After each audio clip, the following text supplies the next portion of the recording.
En el corazón del imperio más grande que el mundo haya conocido, existía una fuerza de élite. No eran simples soldados, eran la sombra del César, sus protectores jurados, la última línea de defensa entre el emperador y un mundo de conspiraciones. Se les conocía como la Guardia Pretoriana. Creados para encarnar la lealtad y el poder imperial, su armadura púrpura y estandartes imponentes eran un símbolo de orden y estabilidad. Pero en los pasillos de mármol del Palatino, la lealtad se convirtió en una mercancía y el poder en una adicción. La espada que juró proteger al emperador se convirtió en la misma que decidiría su destino. Esta es la historia de cómo los guardianes se convirtieron en amos, cómo los guardaespaldas se transformaron en arquitectos del caos y subastadores del trono, y cómo su ambición desmedida marcó el destino de Roma, escribiendo sus capítulos más oscuros con la punta de una daga. Al final de la República Romana, el aire estaba cargado con el polvo de las legiones y el recuerdo de la guerra civil. De las ruinas de este conflicto emergió un hombre, Octavio, quien pronto sería conocido como Augusto. Él había visto cómo generales carismáticos, como su propio tío abuelo, Julio César, habían usado la lealtad de sus ejércitos para desafiar al Senado y tomar el poder. Augusto entendió que para asegurar su nueva posición como princeps, el primer ciudadano, necesitaba una fuerza que le fuera incondicionalmente leal, no a la República, sino a él. Su solución fue una innovación radical y peligrosa: la Guardia Pretoriana. Tradicionalmente, los pretores y cónsules tenían una pequeña cohorte de guardaespaldas, pero ésta se disolvía al final de su mandato. Augusto concibió algo permanente, una fuerza de élite estacionada en el corazón del poder. Creó 9 cohortes compuestas por los mejores soldados de Italia, hombres que destacaban por su físico y su historial. Eran más altos, más fuertes y, crucialmente, mucho mejor pagados que los legionarios comunes. Servían durante 16 años, en lugar de los 20 o 25 de las legiones, y al retirarse recibían una bonificación exorbitante que garantizaba una vida de comodidad. Esta generosidad compraba una lealtad feroz. Sin embargo, Augusto era un político astuto y consciente de las tradiciones. Sabía que la presencia de un ejército permanente en Roma sería vista como una tiranía. Por ello, actuó con cautela. Solo 3 de las 9 cohortes tenían permitido permanecer dentro del Pomerium, el límite sagrado de la ciudad. E incluso entonces, no patrullaban con armadura completa. Vestían togas de civiles, ocultando sus espadas bajo los pliegues de la tela. Eran una presencia discreta, pero constante. Una sombra armada que seguía a Augusto a todas partes. Las otras 6 cohortes estaban estratégicamente acampadas en ciudades cercanas de Italia, listas para marchar a Roma a la primera señal de problemas. Eran el seguro de Augusto, el instrumento silencioso de su autoridad. Su misión oficial era proteger al emperador y a la familia imperial, pero su propósito real era más profundo: intimidar al Senado, disuadir conspiraciones y recordar a todos en Roma que la paz, la Pax Romana, se mantenía no solo por la ley, sino por la espada que el princeps controlaba.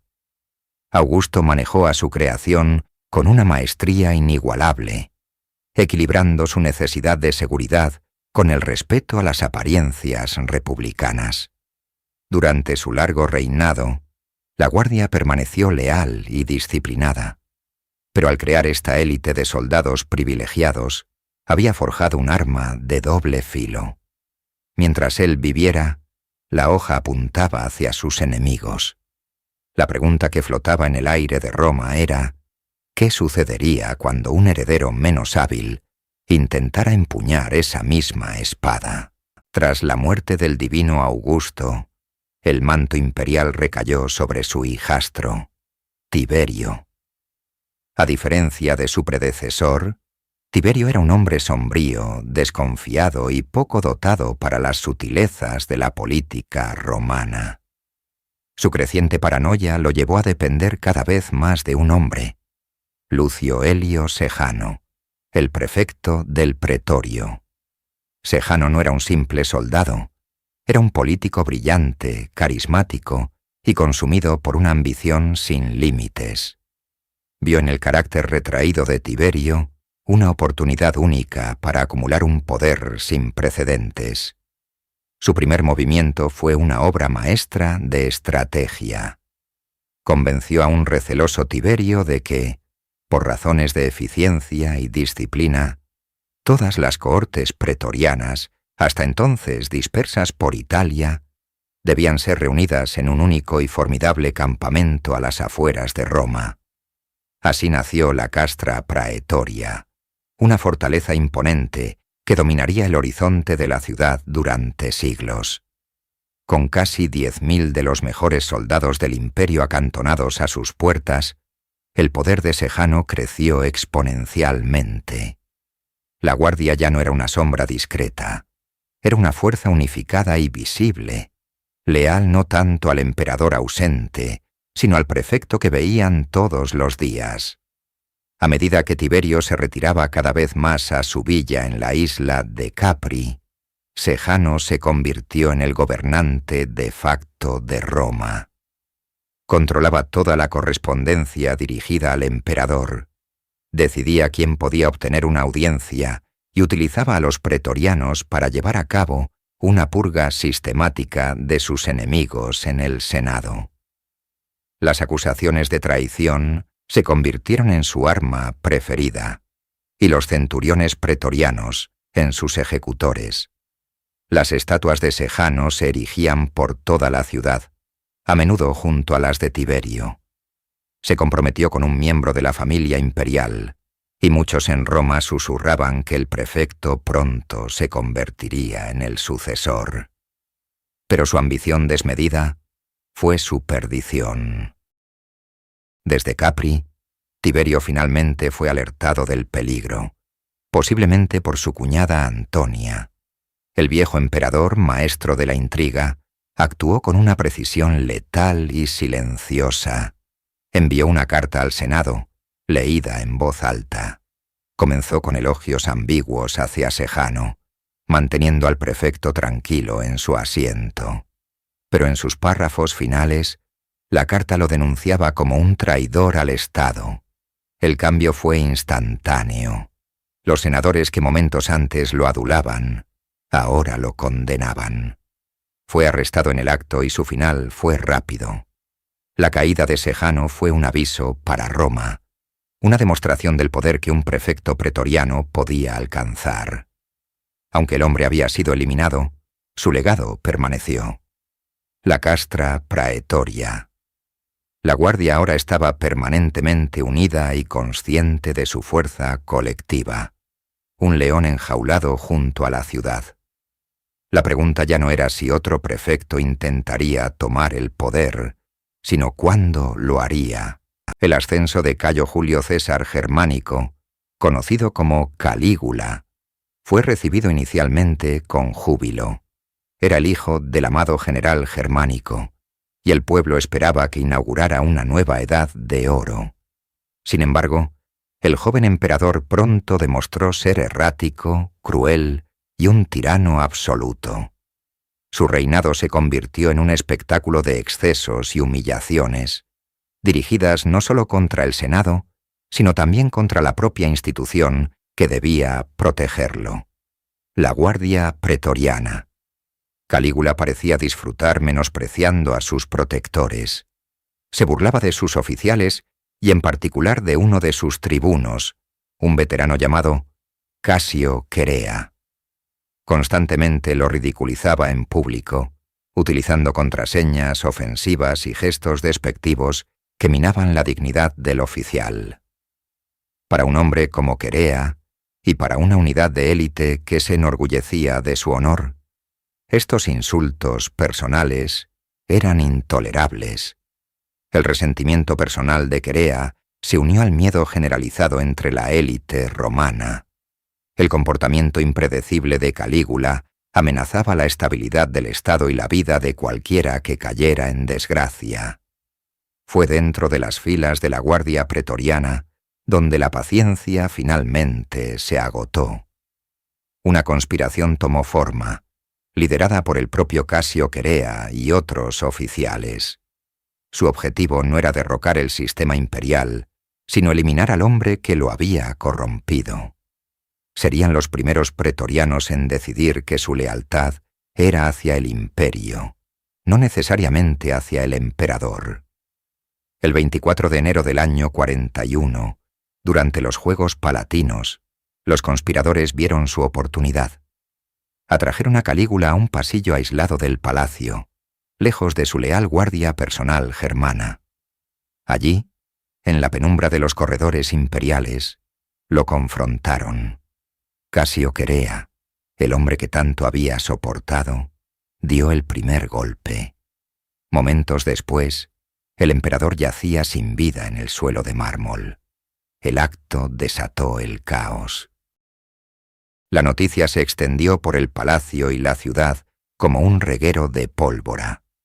La guardia germana, enfurecida por la pérdida de su señor, buscó venganza, atacando a inocentes en su camino.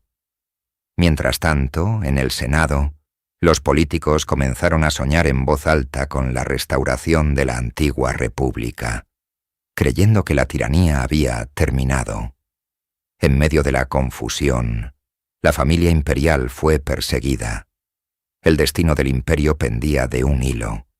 El emperador había desaparecido, pero el poder real no residía en las salas de debate del Senado. El poder estaba en las calles, en manos de miles de pretorianos armados, cuyas espadas acababan de demostrar que podían deshacerse de un César. En el caos del palacio saqueado, un nuevo emperador estaba a punto de ser encontrado, no por elección del Senado, sino por el azar y la voluntad de los mismos soldados que acababan de cometer el primer regicidio de Roma. Tras la caída de Calígula, Roma se sumió en la anarquía. Mientras el Senado debatía acaloradamente sobre la posibilidad de restaurar la República y borrar para siempre el Principado, los pretorianos se movían por el palacio imperial. No estaban interesados en debates filosóficos sobre la forma de gobierno. Su preocupación era mucho más inmediata. Sin un emperador, su unidad, sus privilegios y su generoso salario corrían peligro. La República no necesitaría una guardia imperial. En su búsqueda por el palacio, un soldado llamado Grato apartó una cortina y descubrió a un hombre temblando de miedo. Era Claudio, el tío de Calígula. Conocido por su cojera, su tartamudeo y su erudición, siempre había sido considerado una figura marginal e inofensiva en la corte, más un académico que un político. Al ver al soldado, Claudio se arrojó a sus pies, suplicando por su vida. Pero Grato y sus compañeros no vieron a una víctima, sino a una solución. Aquí había un miembro de la familia de Augusto, un César de sangre. En un instante de pura improvisación y pragmatismo, los soldados tomaron una decisión que cambiaría la historia de Roma. En lugar de hacerle daño, lo aclamaron como el nuevo emperador. Sacaron al atónito y aterrorizado Claudio de su escondite y lo llevaron en volandas sobre sus hombros. La imagen era poderosa y sin precedentes. El nuevo gobernante del mundo romano, no dirigiéndose al Senado, sino siendo transportado como un trofeo al cuartel general de los pretorianos, la Castra Praetoria. Allí, a salvo tras los muros de la fortaleza, se selló el pacto. Claudio, para asegurar su posición y recompensar a sus creadores, prometió a cada soldado de la guardia una suma asombrosa: 15.000 sestercios. Fue el primer donativo de la historia, un bono de acceso al trono. Este acto estableció un precedente peligroso y duradero. La lealtad de la Guardia Pretoriana ahora tenía un precio. El trono del Imperio Romano estaba, efectivamente, a la venta. El Senado, sin legiones que respaldaran sus ideales republicanos, no tuvo más opción que ceder. Con los pretorianos controlando la capital, los senadores se vieron obligados a ratificar la elección de la Guardia y otorgar formalmente a Claudio los poderes imperiales. La ilusión de que el Senado era la fuente de la autoridad se hizo añicos para siempre. El poder real no emanaba del foro, sino de los cuarteles. Claudio, el emperador improbable, resultó ser un administrador competente, pero la lección había sido aprendida por todos. La Guardia Pretoriana ahora sabía que no solo podía eliminar emperadores, sino también crearlos. Su lealtad se había convertido en una mercancía, y el futuro de Roma dependería de quién pudiera permitirse el precio más alto.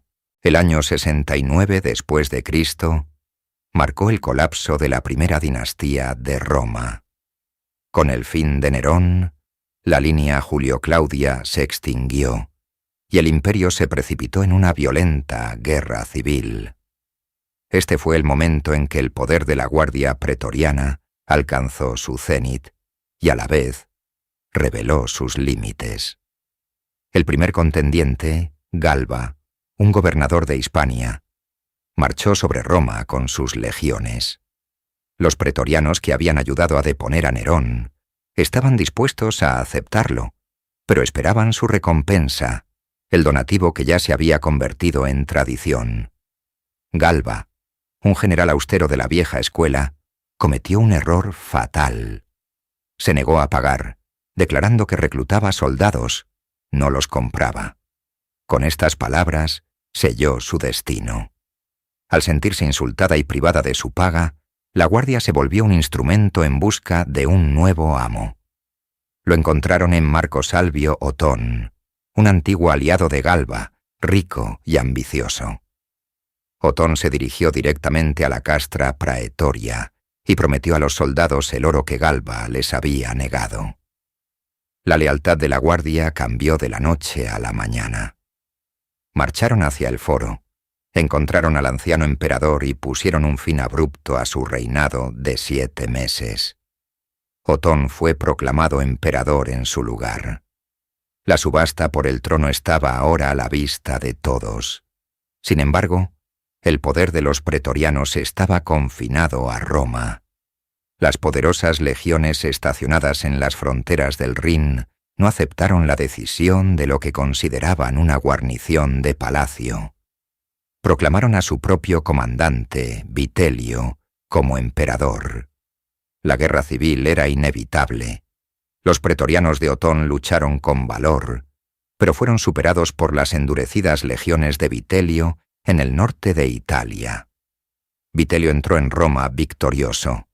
En un acto de castigo y reorganización, disolvió la antigua Guardia Pretoriana y la reformó con sus propios legionarios leales. Pero su triunfo fue efímero. Casi de inmediato, las legiones de Oriente proclamaron a su propio general, un hombre pragmático y respetado llamado Vespasiano. Una nueva y aún más sangrienta fase de la guerra civil comenzó. Las fuerzas de Vespasiano finalmente prevalecieron, y él entró en Roma para fundar la dinastía Flavia. El año de los 4 emperadores había terminado. Vespasiano, un soldado experimentado, entendía la naturaleza del poder. Reorganizó una vez más la Guardia Pretoriana, asegurándose de que estuviera compuesta por hombres de probada lealtad a él. La Guardia había sido humillada, su poder de decisión eclipsado por el de las masivas legiones provinciales. Por un tiempo, volvieron a ser los sirvientes del trono, no sus creadores. Pero la memoria de su poder no se desvaneció. La idea de que el imperio podía ser comprado y vendido en su campamento permaneció. una amenaza latente, esperando al próximo emperador débil, al próximo general ambicioso para volver a poner a Roma en juego. Tras el caos del año de los 4 emperadores, Roma anhelaba estabilidad. Vespasiano, un general pragmático y curtido en batalla, se la proporcionó. Entendía mejor que nadie que el control del imperio comenzaba con el control de la guardia pretoriana. No podía permitirse un cuerpo de élite desleal tan cerca del poder. Su solución fue audaz y sin precedentes. Rompió con la tradición de nombrar a un prefecto del orden ecuestre y designó a su propio hijo, Tito, como prefecto del pretorio. Este movimiento genial consolidó el poder de la nueva dinastía Flavia en el corazón mismo de Roma. Tito no era un simple vástago imperial, era un comandante militar respetado por derecho propio, famoso por su papel en la Primera Guerra Judeo-Romana. Su presencia al mando de la guardia aseguró una lealtad inquebrantable al trono. Durante el reinado de Vespasiano, los pretorianos volvieron a su función principal: ser los protectores del emperador, no sus creadores. Tito dirigió la guardia con mano firme, pero justa. Se encargó de purgar a los elementos que habían sido leales a los emperadores rivales y de reorganizar sus cohortes para garantizar la máxima eficiencia y fidelidad. El campamento pretoriano, el Castra Praetoria, se convirtió en un bastión del poder Flavio. La ciudad de Roma disfrutó de una paz que no había conocido en años. Cuando Vespasiano falleció de causas naturales en el año 79, la sucesión fue impecable. Tito, ya coemperador en la práctica y comandante de la guardia, ascendió al trono sin el más mínimo indicio de disidencia. Los pretorianos, bajo su mando directo durante una década, no tenían motivos para oponerse a su benefactor. El breve pero popular reinado de Tito, marcado por su generosidad durante la erupción del Vesubio, continuó esta era de calma. Sin embargo, la estabilidad de la dinastía Flavia dependía de la relación personal entre el emperador y la guardia. Cuando Tito murió prematuramente en el 81, el trono pasó a su hermano menor, Domiciano. A diferencia de su padre y hermano, Domiciano no era un general. Era un administrador, pero también un hombre profundamente paranoico y autoritario. Aunque aumentó la paga de los soldados, su relación con la guardia y el Senado pronto comenzaría a deteriorarse, sembrando las semillas de la desconfianza. La paz que los Flavios habían construido era robusta, pero dependía de la confianza. Con Domiciano, esa confianza estaba a punto de resquebrajarse, y los pretorianos, silenciosos observadores, pronto volverían a sentir el peso de su propia influencia. El reinado de Domiciano comenzó con promesas de eficiencia administrativa, pero pronto se transformó en un régimen de miedo. Su creciente autoritarismo y su insistencia en ser llamado Dominus et Deus alienaron profundamente a la aristocracia senatorial. Las conspiraciones, reales o imaginarias, eran castigadas con una severidad implacable. En este clima de terror, nadie estaba a salvo, ni siquiera los más cercanos al emperador. La guardia pretoriana se encontraba en una posición incómoda. Por un lado, Domiciano les había aumentado el sueldo y los mantenía bien equipados, asegurando su lealtad material. Por otro, su paranoia y sus purgas creaban un ambiente de incertidumbre constante. Los prefectos del pretorio, hombres de inmenso poder, podían caer en desgracia de la noche a la mañana. La tensión en el palacio era palpable. Los susurros en los pasillos de mármol se convirtieron en un plan organizado. La conspiración final contra Domiciano no fue un simple levantamiento militar, sino un complot interno, nacido del miedo a ser la siguiente víctima.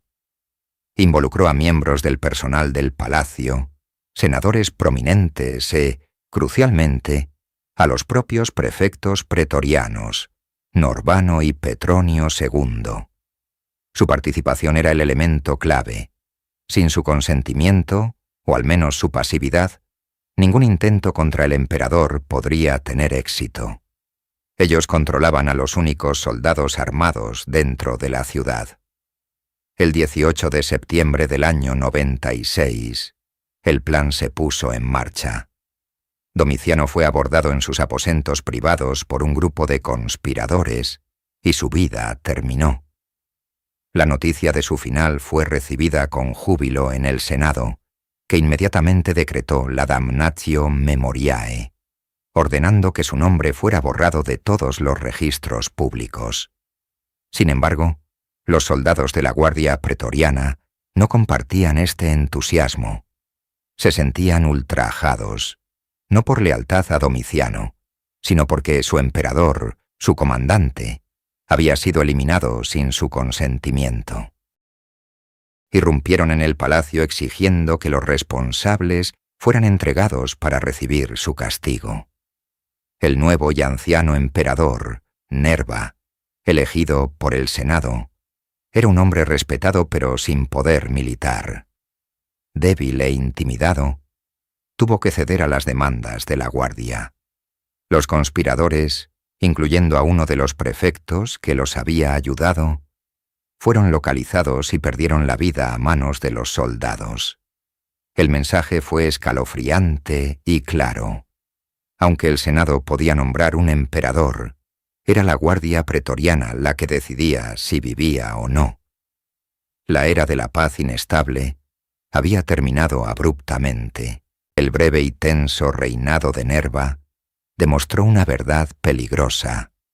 Un emperador sin el respaldo del ejército era un emperador a merced de la Guardia Pretoriana. Humillado y consciente de su precaria posición, Nerva tomó una de las decisiones más sabias de la historia romana. En lugar de enfrentarse a los militares, los atrajo a su causa. En el año 97, adoptó formalmente como su hijo y sucesor a Marco Ulpio Trajano, el respetado y popular gobernador de Germania Superior. Trajano era todo lo que Nerva no era. Un general formidable, amado por sus legiones y universalmente admirado. La elección fue un golpe maestro. La Guardia Pretoriana no se atrevería a moverse contra el favorito de los poderosos ejércitos del Rin y el Danubio. Con este acto, Nerva no solo salvó su propio reinado, sino que inauguró una era de prosperidad sin precedentes, conocida como la de los 5 buenos emperadores. La dinastía antonina se basó en este principio de sucesión por adopción. El mejor hombre para el trabajo era elegido como heredero, independientemente de los lazos de sangre. Esto trajo a Roma casi un siglo de gobierno estable bajo Trajano, Adriano, Antonino Pío y Marco Aurelio. Durante este período dorado, el papel de la Guardia Pretoriana cambió significativamente. De ser árbitros impredecibles del poder, volvieron a ser una unidad militar de élite y un cuerpo administrativo. Acompañaron a Trajano en sus victoriosas campañas en Dacia y Partia, demostrando su valía en el campo de batalla. Adriano los utilizó como una fuerza policial y de inteligencia, y también para supervisar grandes proyectos de construcción. El puesto de prefecto del pretorio evolucionó también. Dejó de ser simplemente un cargo militar para convertirse en una de las posiciones más importantes en la administración imperial, a menudo ocupada por juristas eminentes. Los prefectos se convirtieron en jefes de personal, consejeros legales y en ocasiones regentes de facto, ejerciendo una inmensa influencia civil.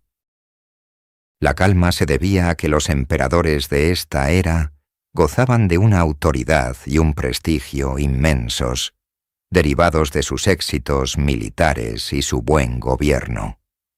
Las legiones de las fronteras les eran ferozmente leales. lo que mantenía a raya cualquier ambición que pudiera surgir en el campamento pretoriano de Roma.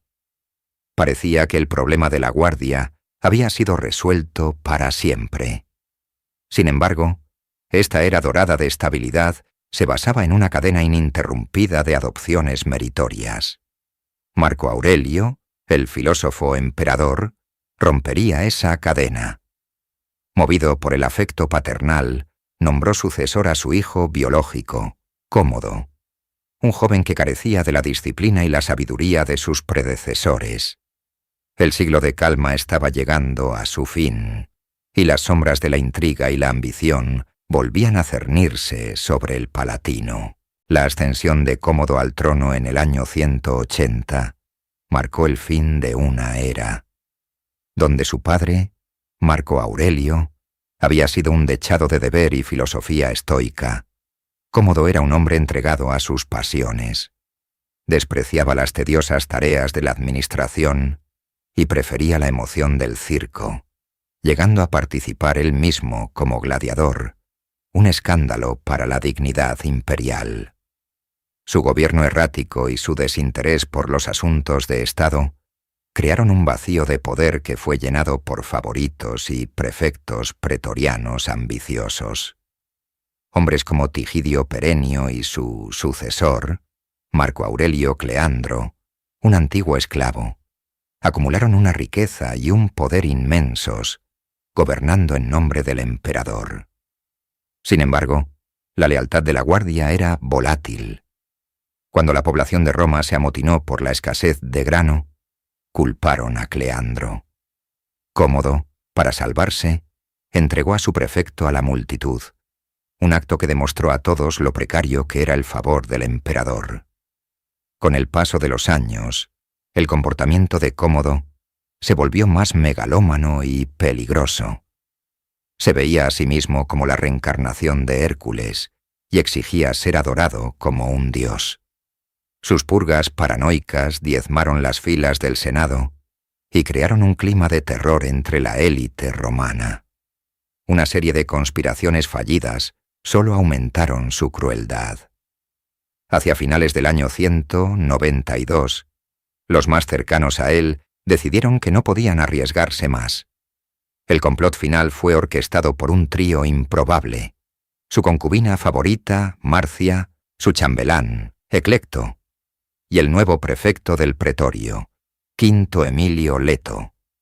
Temían por sus propias vidas, convencidos de que estaban en la próxima lista de proscritos de Cómodo. En la víspera de Año Nuevo, intentaron darle una sustancia en su vino. Cuando esto no funcionó como esperaban, y temiendo que el plan fuera descubierto, recurrieron a una solución más directa.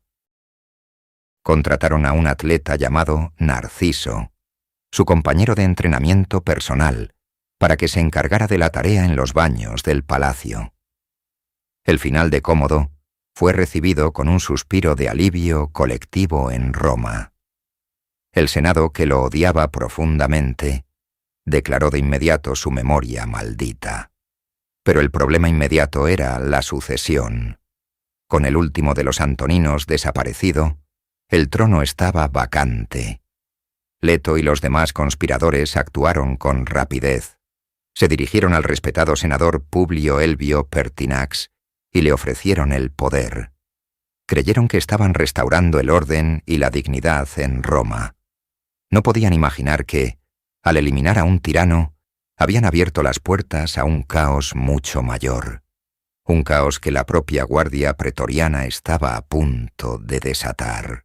Publio Elvio Pertinax ascendió al trono en la madrugada del 1 de enero de 193. Era la antítesis de Cómodo. Un hombre mayor, hijo de un esclavo liberto que había ascendido gracias a su mérito militar y administrativo. Representaba la vuelta a la disciplina, la frugalidad y las viejas virtudes romanas. El Senado lo aclamó con entusiasmo, viendo en él la oportunidad de restaurar la República en todo, menos en el nombre.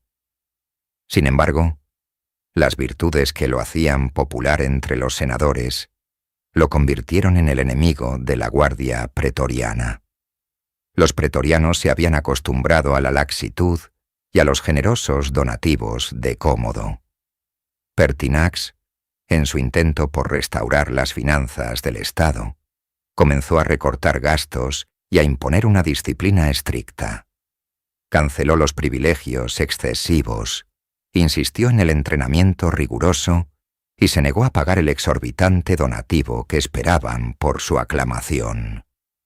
Para la guardia, esto era inaceptable. Veían a Pertinax no como un reformador, sino como una amenaza directa a su estilo de vida y a su estatus privilegiado. El descontento en el castra praetoria creció rápidamente. Los soldados, acostumbrados a ser los amos mimados de Roma, murmuraban contra el nuevo emperador que se atrevía a tratarlos como simples soldados.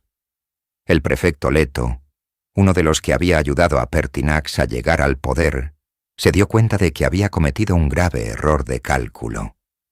No pudo, o no quiso, controlar a sus hombres.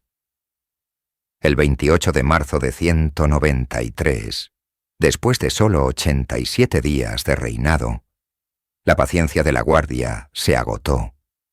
Un contingente de unos 300 pretorianos abandonó su campamento y marchó hacia el palacio imperial. Los consejeros de Pertinax le rogaron que huyera, pero él, fiel a su carácter, decidió enfrentarse a ellos. Salió a su encuentro y les habló con la autoridad de un antiguo general, intentando apelar a su sentido del honor. Por un momento, pareció que sus palabras los hacían vacilar.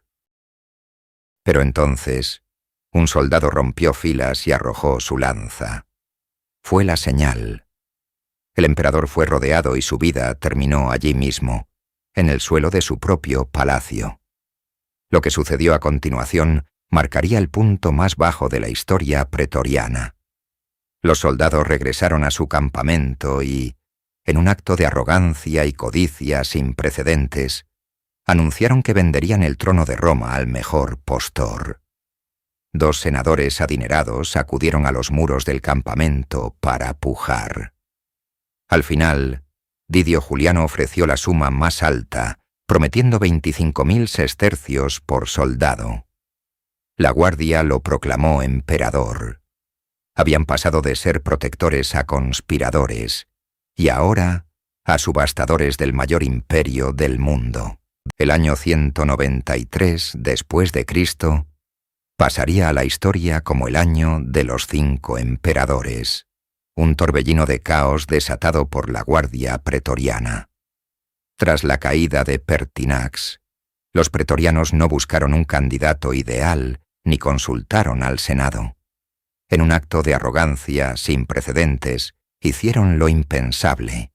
Subastaron el trono de Roma al mejor postor.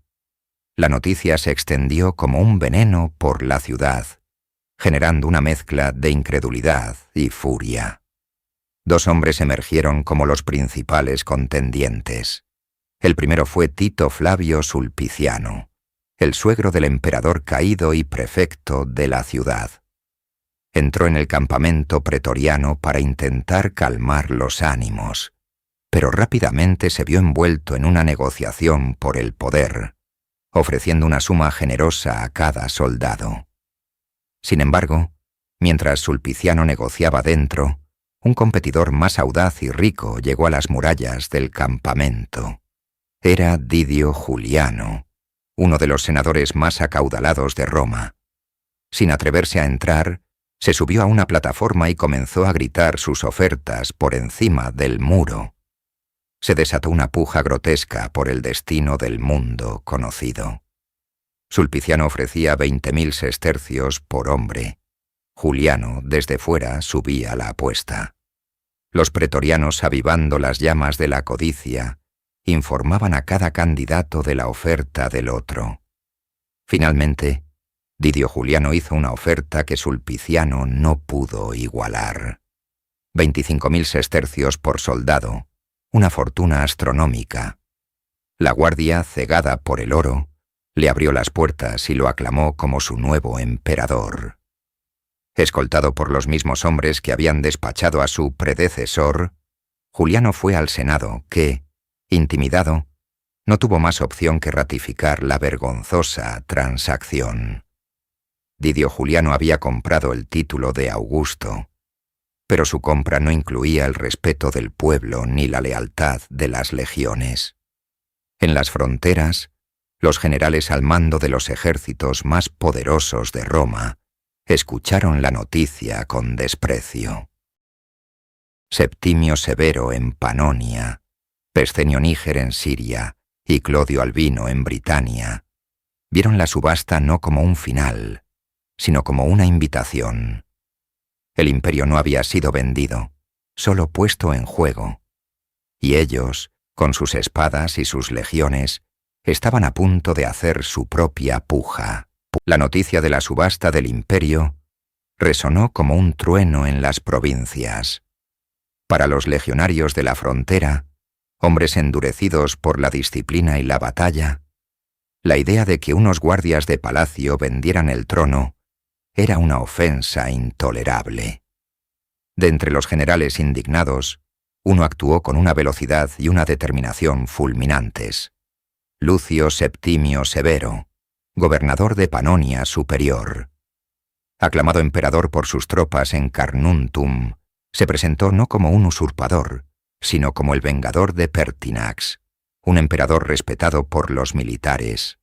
Adoptó su nombre para reforzar su legitimidad y comenzó una marcha implacable hacia Italia. El avance de Severo fue una obra maestra de la logística y la guerra psicológica. No encontró resistencia. Las ciudades le abrían sus puertas y las tropas enviadas por Didio Juliano para detenerlo desertaban y se unían a su causa.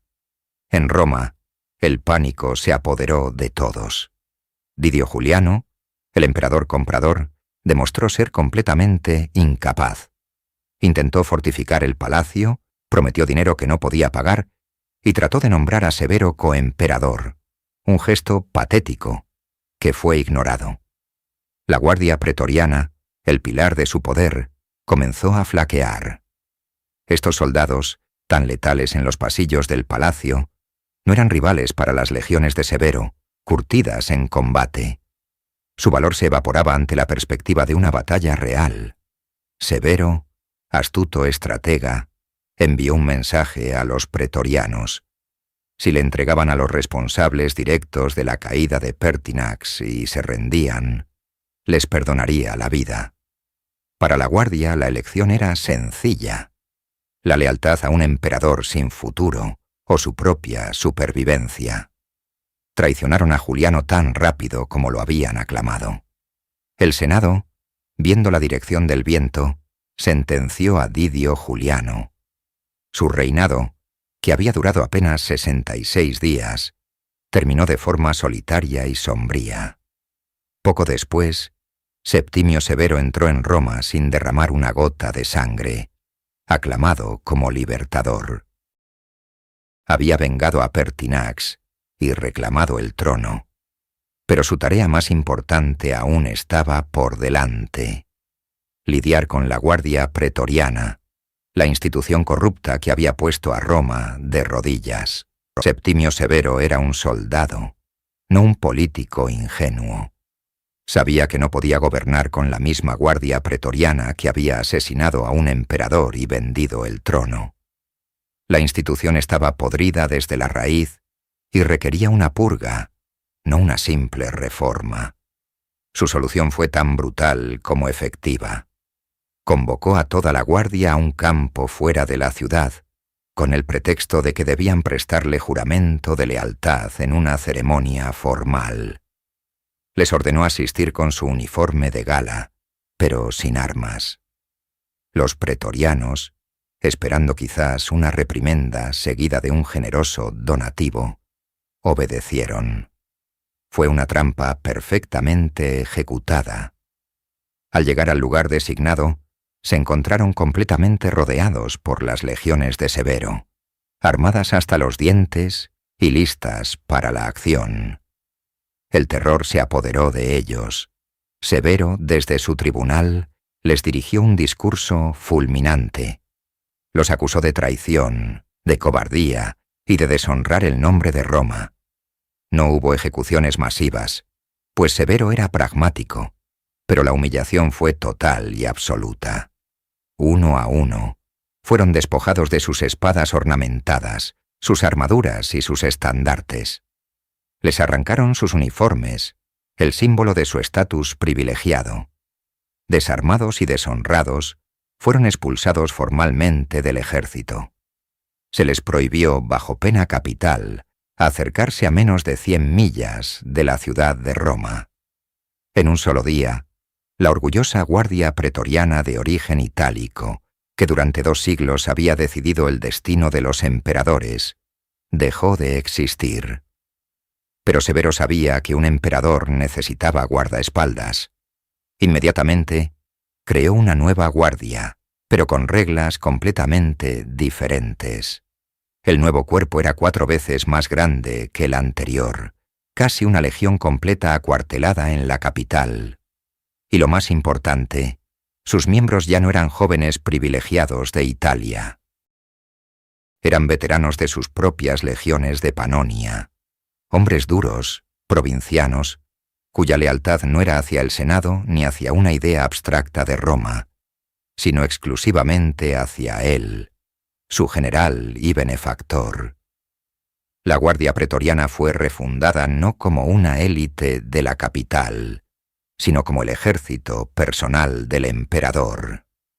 Su lealtad ya no se juraba a la institución, sino que se compraba con la promesa de poder y recompensa, directamente del hombre que ocupaba el trono. La nueva Guardia Pretoriana de Septimio Severo, forjada en la lealtad personal al emperador, enfrentó su primera gran prueba tras la muerte de su creador en el año 211. El poder no pasó a un solo hombre, sino a sus 2 hijos, Caracalla y Geta, quienes fueron proclamados coemperadores. Desde el principio, la relación entre los hermanos fue un desastre. Se odiaban con una pasión que bordeaba la paranoia. El palacio imperial se convirtió en un territorio dividido, con cada hermano fortificando su sección y rodeándose de sus propios guardias. La atmósfera estaba cargada de sospecha, y Roma contuvo la respiración, esperando el inevitable conflicto. La Guardia Pretoriana, ahora una fuerza formidable y profesional, se encontraba en una posición incómoda. Su lealtad pertenecía a la dinastía Severa, pero la dinastía estaba en guerra consigo misma. El prefecto del pretorio, el célebre jurista Papiniano, intentó mediar entre los hermanos, consciente de que una guerra civil en el palacio podría destruir el imperio. Pero sus esfuerzos fueron inútiles frente a la ambición desmedida de Caracalla. A finales del año 211, Caracalla decidió poner fin a la insostenible división del poder. Organizó una supuesta reunión de reconciliación con Geta, con la mediación de su madre, Julia Domna, en sus aposentos privados. Geta, quizás confiando en la presencia de su madre, aceptó. Fue un error fatal. La reunión era una emboscada. Tan pronto como Geta entró, los centuriones leales a Caracalla, que estaban ocultos, se abalanzaron sobre él. La historia cuenta que Geta pereció en los brazos de su propia madre, quien intentó protegerlo. Inmediatamente después del acto, Caracalla corrió al campamento pretoriano, el Castra Praetoria. Se presentó ante los soldados como una víctima, afirmando que había actuado en defensa propia contra un complot de su hermano. Para sellar su historia y asegurar su apoyo, prometió a la Guardia un donativo monumental. La Guardia, cuya lealtad ahora se medía en oro y obediencia al hombre fuerte, aceptó la versión de Caracalla. Se convirtieron en los protectores del fratricida, silenciando cualquier disidencia en Roma. Una vez más, la Guardia había sido cómplice de un cambio de poder violento, pero esta vez no por su propia iniciativa, sino como el instrumento afilado de un emperador despiadado. Tras el fin de Caracalla, la astuta y poderosa Julia Mesa, hermana de la difunta emperatriz Julia Domna, logró restaurar la dinastía Severa. Su nieto, un joven sacerdote sirio del dios Sol, el Gabal, ascendió al trono bajo el nombre de Marco Aurelio Antonino, aunque la historia lo recordaría como el Agábalo. Su reinado sumió a Roma en una profunda crisis cultural y religiosa. El nuevo emperador, con sus costumbres exóticas y su devoción a una deidad extranjera que intentó colocar por encima de Júpiter, ofendió todas las sensibilidades romanas. Sus rituales, su comportamiento y su desprecio por las tradiciones ancestrales generaron un rechazo generalizado. La Guardia Pretoriana, aunque reestructurada por Severo para ser leal a su linaje, seguía siendo una institución profundamente romana en sus valores. Sus soldados, veteranos de las legiones, observaban con creciente alarma y disgusto las excentricidades de su emperador. El Agábalo no se comportaba como un comandante en jefe, sino como un sumo sacerdote de un culto que consideraban extravagante y ajeno. La lealtad dinástica tenía un límite, y ese límite era el honor de Roma. Julia Mesa, la misma mujer que lo había puesto en el poder, se dio cuenta de su terrible error de cálculo. El Agábalo era un desastre político y amenazaba con destruir el legado de su familia. Con gran habilidad política, comenzó a preparar una alternativa. Presentó a la corte y al ejército a su otro nieto, Alejandro Severo, un joven de carácter moderado, educado en las tradiciones romanas y mucho más aceptable para la élite y los militares. El contraste entre los dos primos era evidente. Mientras el Agábalo continuaba con sus escándalos, Alejandro se ganaba el respeto de los senadores y, crucialmente, de los pretorianos. La Guardia comenzó a ver en Alejandro la oportunidad de restaurar el orden y la dignidad imperial. La paciencia se agotó finalmente en marzo del año 222. La tensión entre los partidarios de ambos primos estalló dentro del campamento pretoriano. Los soldados se amotinaron, aclamando a Alejandro. El Agábalo y su madre, Julia Soemias, intentaron esconderse, pero fueron descubiertos por los pretorianos enfurecidos. Sus vidas terminaron de manera violenta. Inmediatamente después, la Guardia proclamó a Alejandro Severo como el nuevo y único Augusto. Una vez más, los pretorianos habían actuado como árbitros del poder imperial, eliminando a un emperador y entronizando a otro. Pero esta vez, a sus propios ojos, no lo hicieron por codicia, sino para salvar a Roma de un gobernante que consideraban indigno. Con el ascenso del joven Alejandro Severo en el año 222, un aire de esperanza sopló sobre Roma. Guiado por su astuta madre, Julia Mamea, y un consejo de senadores respetados, el nuevo emperador representaba un intento sincero de restaurar la dignidad del trono y la disciplina en el Estado. Una de sus decisiones más audaces fue nombrar al eminente jurista Domicio Ulpiano como prefecto del pretorio. La elección era una declaración de intenciones. La ley, no la espada, debía gobernar el imperio. Ulpiano era un hombre de principios inflexibles, un reformador que veía a la Guardia Pretoriana no como socios en el poder, sino como sirvientes del Estado que debían someterse a una disciplina estricta. Inmediatamente, comenzó a recortar sus privilegios y a castigar severamente cualquier insubordinación. Para los pretorianos, acostumbrados a ser los amos de Roma, esto era un insulto intolerable. La tensión en la capital se podía sentir en el aire. Los guardias que habían asesinado a su prefecto anterior por ser demasiado severo, veían en Ulpiano a un enemigo aún mayor. La confrontación era inevitable. Una noche del año 228, la furia pretoriana estalló. Una turba de guardias amotinados marchó hacia el palacio imperial, exigiendo la cabeza de Ulpiano. El jurista, aterrorizado, buscó refugio a los pies del propio emperador. Lo que siguió fue una de las escenas más humillantes del poder imperial. Durante 3 días, se libró una batalla campal en las calles de Roma entre los pretorianos y la población que apoyaba a Ulpiano. Finalmente, los guardias asaltaron el palacio. Ante los ojos de un impotente Alejandro Severo y su madre, arrastraron a Ulpiano y pusieron fin a su vida. El emperador, que debía ser la fuente de toda autoridad, no pudo proteger a su más alto funcionario dentro de su propia residencia. El mensaje fue devastador. El emperador reinaba, pero los pretorianos gobernaban.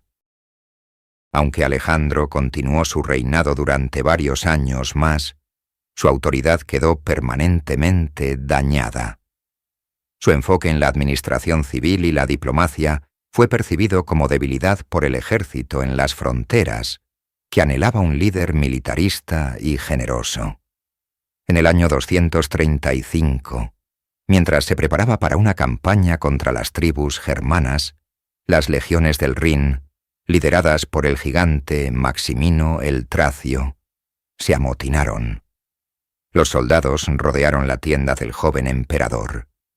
La guardia pretoriana, lejos de protegerlo, no hizo nada.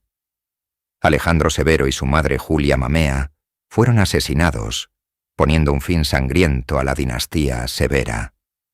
El último intento de controlar a la guardia desde dentro había fracasado, abriendo las puertas a una era de caos sin precedentes. La caída de Alejandro Severo desató las compuertas del caos. El imperio se sumergió en un periodo de 50 años de guerra civil, invasiones bárbaras y colapso económico, conocido como la crisis del siglo III.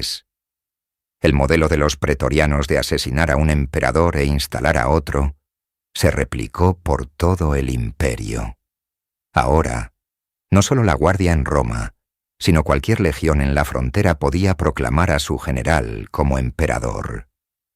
Estos emperadores de cuartel ascendían y caían con una velocidad aterradora, a menudo reinando solo unos pocos meses antes de ser traicionados por sus propias tropas. En este torbellino de violencia, el papel de la guardia pretoriana cambió. Ya no eran los únicos hacedores de reyes. Su poder, aunque todavía inmenso dentro de Roma, se veía eclipsado por los ejércitos provinciales.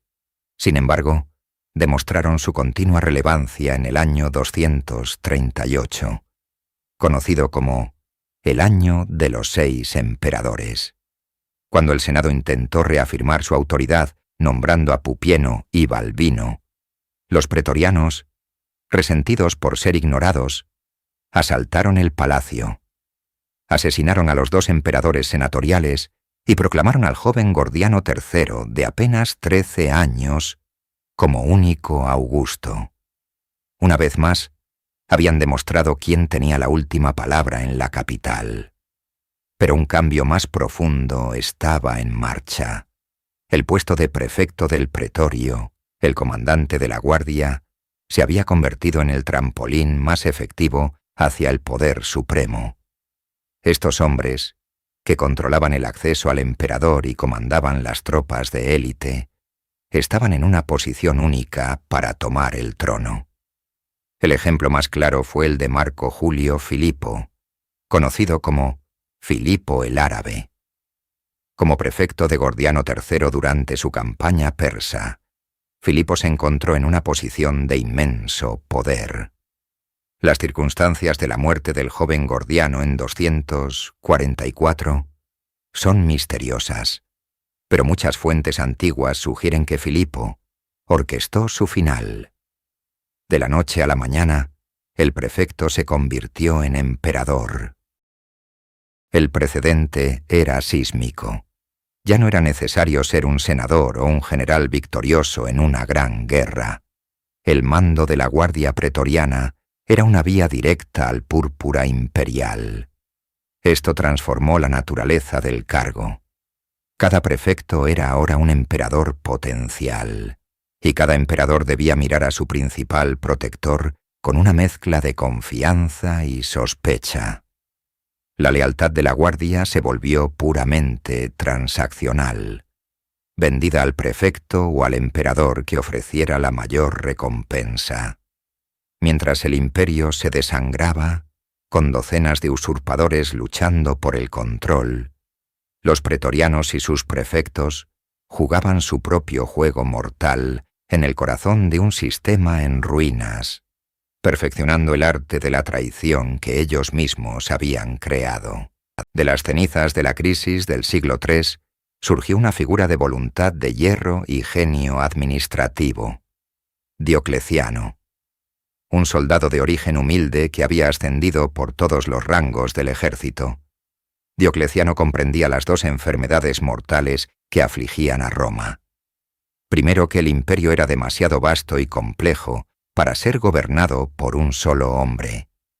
Segundo, que el poder político de los militares, y en particular de la guardia pretoriana, era un cáncer que debía ser extirpado. Al tomar el poder en 284, no buscó simplemente otro reinado, sino una refundación completa del Estado romano. Su solución a la inestabilidad fue radical: la tetrarquía, el gobierno de 4. Dividió el imperio en dos mitades, oriental y occidental, cada una gobernada por un emperador principal, un Augusto, asistido por un emperador menor, un César. Este sistema garantizaba un liderazgo presente en todas las fronteras y, teóricamente, resolvía el problema de la sucesión. Sin embargo, la reforma más sutil y devastadora para los pretorianos fue geográfica. Diocleciano y sus colegas rara vez pisaban Roma. Establecieron nuevas capitales imperiales más cercanas a los frentes de batalla: Nicomedia en el este, Milán en Italia, Tréveris en la Galia. De un solo golpe, Roma fue despojada de su estatus como centro del poder. Y si el emperador no estaba en Roma, ¿a quién protegía la guardia pretoriana? Su propósito existencial se evaporó. Se convirtieron en la guarnición de una ciudad que se había vuelto ceremonial. Diocleciano no se detuvo ahí. Redujo drásticamente el tamaño de la cohorte pretoriana, eliminando su capacidad de influir en la política a gran escala. Les quitó sus privilegios, su paga especial y, lo más importante, su acceso al emperador. Para su protección personal, creó nuevas unidades de élite, los Ioviani y los Herculiani, guardias palatinos cuya lealtad era feroz y personal hacia los Augustos, Júpiter y Hércules en la tierra. Estos nuevos guardias viajaban con los emperadores, formando un escudo humano impenetrable. Los pretorianos, que durante 3 siglos habían vendido el imperio, ahora no tenían nada que vender. El trono estaba en otra parte, protegido por otros hombres. Diocleciano había logrado lo que Calígula, Claudio y muchos otros ni siquiera se habían atrevido a intentar. No aniquiló a la guardia con la espada, sino que la hizo irrelevante con un trazo de pluma. La bestia no fue aniquilada, pero fue encerrada en una jaula dorada y olvidada. Por primera vez en generaciones, el imperio parecía a salvo de sus propios protectores. Pero en los cuarteles de la castra praetoria, el resentimiento ardía en silencio, esperando una grieta en el nuevo sistema, una oportunidad para recordar a Roma su antiguo poder. El gran sistema de Diocleciano, la tetrarquía, enfrentó su prueba definitiva en el año 305 con la abdicación planificada de los 2 Augustos. La transición de poder no fue tan fluida como se esperaba. Los hijos de los emperadores originales, Constantino y Magencio, fueron excluidos de la nueva sucesión, sembrando las semillas de una nueva guerra civil.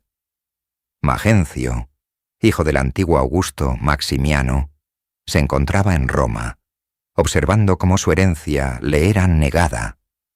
Vio una oportunidad en el creciente descontento de la ciudad.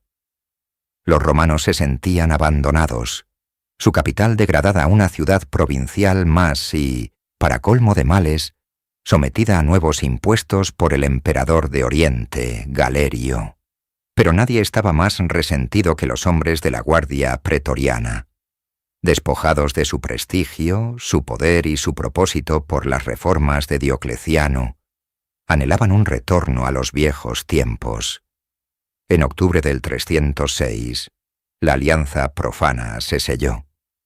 Los oficiales pretorianos, junto con los ciudadanos de Roma, se rebelaron y proclamaron emperador a Magencio. Fue un acto de desafío directo contra el orden tetrártico. Magencio se convirtió en el campeón de la vieja Roma, de sus tradiciones paganas y de su antiguo orgullo. Su primera acción fue restaurar a la guardia pretoriana a su antigua gloria. Reconstruyó sus filas, les devolvió sus privilegios y los convirtió en el núcleo de su poder militar y su guardia personal. Para los pretorianos era un renacimiento. Una vez más, sus estandartes ondeaban en el corazón del poder. Su lealtad a Magencio era absoluta, pues su destino estaba indisolublemente ligado al de él. Durante 6 años, Magencio gobernó Italia y el norte de África, convirtiendo Roma en una fortaleza inexpugnable.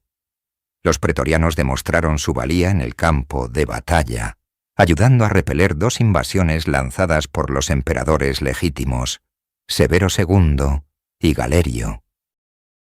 La guardia, que se había vuelto complaciente y ceremonial, luchó con una ferocidad renovada, sabiendo que la derrota significaría su fin definitivo. Se convirtieron en el símbolo de una Roma que se negaba a morir, un bastión del pasado que resistía la marea del cambio que recorría el imperio. Eran la última encarnación de la guardia, como una fuerza política y militar decisiva. Mientras Magencio reforzaba las murallas aurelianas y construía su magnífica basílica, sus pretorianos patrullaban las calles, la viva imagen de un poder restaurado. Pero esta restauración era una ilusión frágil. Al otro lado de los Alpes, otro hijo de un emperador, Constantino, consolidaba su poder y reunía a sus legiones endurecidas en las batallas. El choque entre el nuevo futuro y el viejo pasado era inevitable, y se decidiría a las puertas de Roma. En la primavera del año 312, Constantino cruzó los Alpes y descendió sobre Italia. Su objetivo era uno: tomar Roma y unificar el imperio de Occidente bajo su único mando. Magencio, seguro de la fuerza de sus tropas y de las imponentes murallas de la ciudad, se preparó para la confrontación final.